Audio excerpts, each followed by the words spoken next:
How to fix 0xc0000218 stop error in Windows 10. To fix 0xc0000218 stop error in Windows 10, try 1. Run chkdsk/p command in command prompt section under advanced options on Windows 10 safe mode.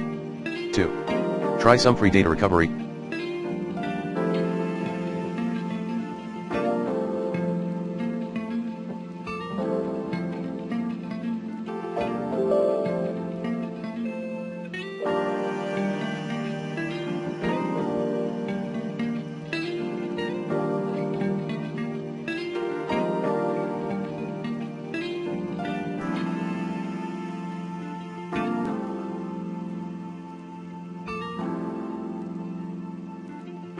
Tool on the web.